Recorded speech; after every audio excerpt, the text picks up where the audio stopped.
Ndewo na ndị be anyị ekene m. Abụ m Ifenkili.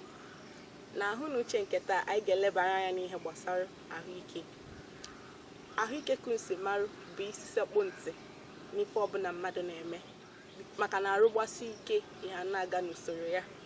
E nwere ọtụtụ ihe ndị dị iche iche a na-eme na-akwado ahụike. Ọtụtụ n'ime ha nke unu ma bụ ihe dịka idebe gburugburu anyị ọcha, ịsụ akwa anyị, iji ogbo na ncha sachapụ ahụ na ihe ndị ọzọ na-enyerekwa ahụ anyị aka. Na nke taa enwere ọtụtụ ihe ndị na-enye aka na ahụike nke m ga-ewetatụ obere okwu maka ya. Ihe dịka ịṅụ mmiri. Ka unu si malụ, mmiri amaka. Ọ na-adị mma mmadụ ịṅụ mmiri maka na mmiri na-enyere aka asacha ma na-edozi arụ.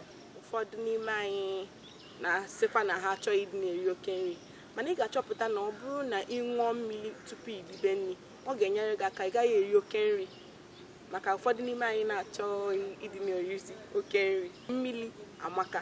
Ihe ọzọkwa na-enyere aka na ahụike bụ nke ndị oyibo bụ exercise amaka. Enwe ụfọdụ exercise dị iche iche nke a na-akpọ push-up, enwekwa nke a na-akpọ jogging, ma nke a na-akpọ strolling. Nke a bụ mmadụ ịpụta ijegharịtụ gasapụ arụ gị.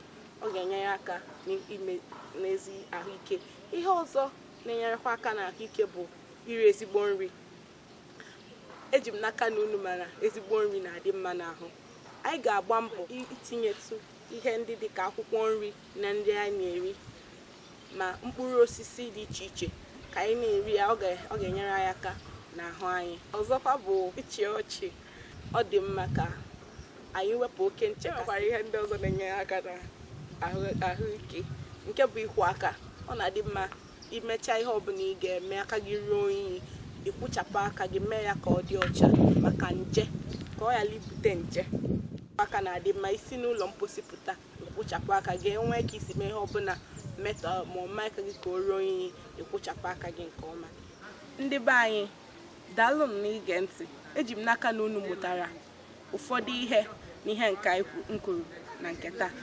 Ihe a bụkwa nkili nke Nwadịọramma TV. Daalụ, emesịa.